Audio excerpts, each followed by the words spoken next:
Shalom keluarga damai, puji Tuhan kita berjumpa kembali di dalam Renungan Samas Rabu 17 Agustus 2022. Merdeka, merdeka, merdeka. Puji Tuhan kita bertepatan dengan hari ulang tahun kemerdekaan Republik Indonesia yang ke-77. Keluarga damai, mari kita berdoa bersama. Bapa Surgawi, kami mengucap syukur untuk kesempatan yang Tuhan anugerahkan. Kami mau merenungkan firman-Mu, dan kiranya Roh Kudus yang mengurapi setiap kami. Di dalam nama Tuhan Yesus kami berdoa. Amin. Tema yang akan kita renungkan bersama adalah gereja sebagai tempat relasi, bukan transaksi dengan Tuhan. Firman Tuhan terambil di dalam Injil Lukas, pasal yang ke-19, ayat 45 sampai dengan 48, demikian. Lalu Yesus masuk ke bait Allah dan mulailah ia mengusir semua pedagang di situ. Katanya kepada mereka, ada tertulis, rumahku adalah rumah doa, tetapi kamu telah menjadikannya sarang penyamun. Tiap-tiap hari ia mengajar di dalam bait Allah. Imam-imam kepala dan ahli-ahli Taurat serta orang-orang terkemuka dari bangsa Israel berusaha untuk membinasakan dia. Tetapi mereka tidak tahu bagaimana harus melakukannya, sebab seluruh rakyat terpikat kepadanya dan ingin mendengarkan dia. Demikianlah firman Tuhan. Keluarga damai, ketika Tuhan Yesus masuk ke bait suci pada saat itu, Yesus melihat ada sesuatu yang tidak beres di dalam ibadah mereka, di mana tempat ibadah, yaitu bait suci. Dan kalau sekarang adalah gereja, itu bukan lagi sebagai tempat untuk bersekutu dengan Tuhan, untuk berjumpa dengan Tuhan, untuk menyembahan dengan Tuhan. Tetapi gereja sudah dijadikan sebagai tempat transaksi. Transaksi dengan Tuhan yang pada akhirnya merugikan saudara-saudara seiman. Keluarga damai, maka melalui perikop yang kita renungkan ini, biarlah menyadarkan kita, jikalau selama ini di dalam ibadah kita di gereja, apa yang memotivasi kita, apa yang menjadi konsep kita di dalam kehidupan bergereja ini. Keluarga damai, mengapa Yesus marah? Mengapa Yesus sampai menjungkir balikkan meja-meja penukar uang itu? Karena Yesus melihat sudah ada pergeseran tentang fungsi daripada bait Allah pada zaman itu. Kalau saat ini gereja, keluarga damai, yang pertama, bait Allah seharusnya menjadi tempat sebagai tempat penyembahan, bukan tempat mencari keuntungan. Gereja sebagai tempat penyembahan, bukan tempat mencari keuntungan. Keluarga damai, Yesus marah karena imam-imam kepala, ahli-ahli Taurat, pemuka-pemuka agama pada saat itu mencari keuntungan di dalam bait Allah. Dengan kata lain, mereka memanfaatkan aturan-aturan yang ada itu untuk menguntungkan mereka.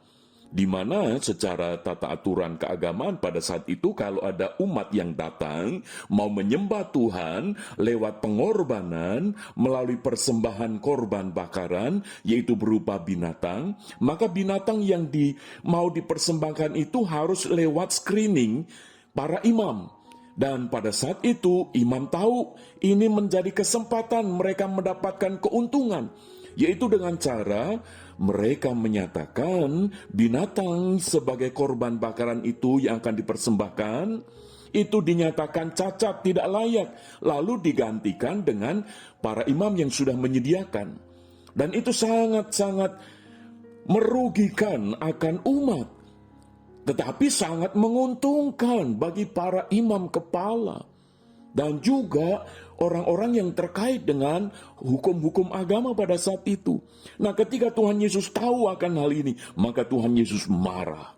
Sebab bait Allah bukan untuk mencari keuntungan, tetapi untuk penyembahan. Sehingga bagaimana mungkin umat bisa menyembah dengan benar? Bagaimana mungkin umat bisa menyembah dengan baik, dengan khusyuk, dengan menikmati perjumpaan dengan Tuhan jikalau mereka itu menjadi lahan untuk diuntungkan, untuk dirugikan, dan sementara imam-imam kepala itu dapat keuntungan besar. Untuk itulah Tuhan Yesus marah. Keluarga damai, biarlah gereja di tempat kita beribadah tidak demikian, supaya Tuhan Yesus tidak marah atas gereja kita. Yang kedua, mengapa Yesus marah? Dengan cara menjungkir balikan dan mengusir penukar-penukar uang itu, dan melepaskan kandang-kandang binatang, burung-burung itu bisa lepas semua sebagai korban persembahan.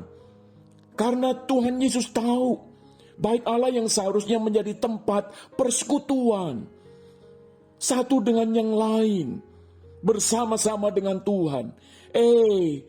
Bait Allah dipakai menjadi tempat memanfaatkan orang-orang yang datang itu. Jadi mereka datang bukan untuk bersekutu, tetapi dimanipulasi oleh imam-imam itu lewat peraturan-peraturan yang dibuat. Dan itu sangat manipulatif. Memang mereka mendapatkan banyak keuntungan, tetapi mereka jauh dari kekudusan. Mereka berdosa di hadapan Tuhan. Maka itu Yesus marah. Keluarga damai, biarlah peristiwa Yesus menyucikan bait Allah.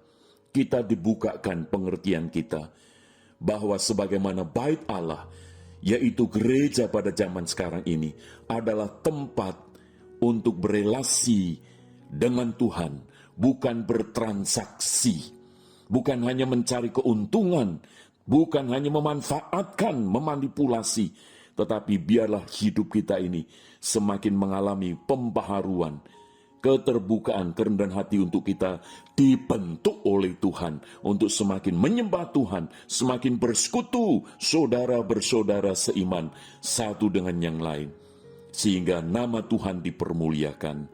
Kiranya Tuhan menolong kita. Mari kita berdoa.